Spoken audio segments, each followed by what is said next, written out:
Bismillahirrahmanirrahim. Today we will discuss nuclear fusion, as this is a fusion reaction. As we know that proton and neutron are in the nucleus of an atom. Sometimes the proton and neutrons can become more tightly bound to one another, as strong nuclear force bond these proton and neutron in the nucleus. So therefore we can say that proton and neutrons sometimes become more tightly bound to one another in atomic nuclei. So if two light nuclei are combined or fused together to form a single nucleus, so this process is known as fusion. It means in fusion process two light nuclei, for example, this is the isotopes of hydrogen. This is one nuclei and this is another isotopes of hydrogen, deuterium and tritium. So these two light nuclei, one is H12 isotopes of hydrogen and another one is H13. This is also the isotope of hydrogen. When these both nuclei or these both isotopes of hydrogen combine or fuses with one another to form the helium nucleus, and this nucleus is heavier than these both. It means that helium is heavy than H13 and H12. It means that the result will be a heavy nucleus, the formation of heavy nucleus of helium. So it means that the light nuclei combine or fuses to form the heavy nucleus of helium. A single nucleus of helium is formed. So this process is known as nuclear fusion. So in this process one neutron is released. When we will check the atomic number of hydrogen, so the one is the atomic number of this isotopes, and this isotopes also has the atomic number 1. If we add the 1 with 1, so the atomic number will become 2, which is the atomic number of helium. So the atomic mass of one hydrogen is 2 and the another one has 3.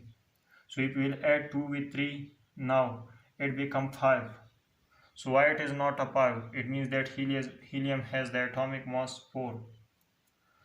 Because one neutron is released in this process, so the atomic mass of helium remains 4, not a 5.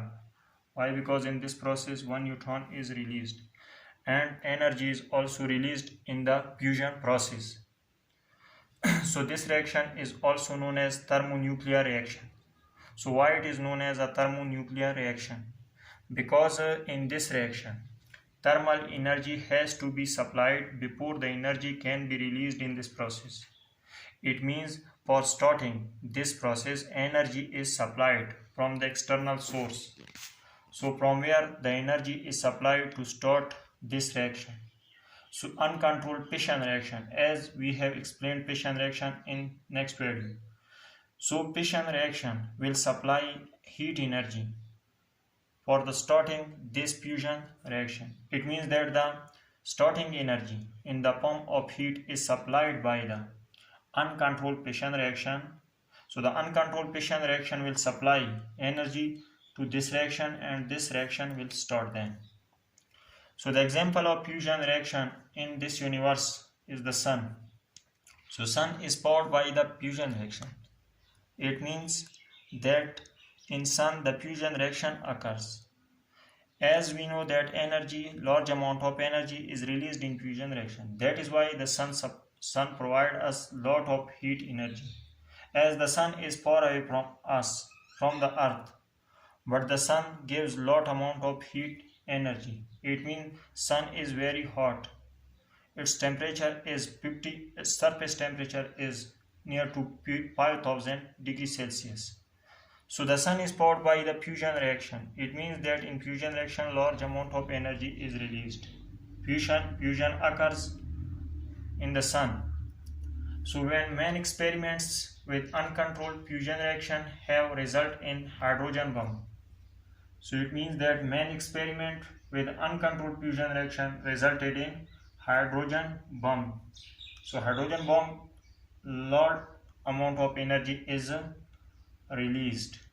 So this is about the nuclear fusion, in which two light nuclei combine or fuses with one another to form a heavy nucleus of helium, and neutron is also released in this process. So this is about the nuclear fusion.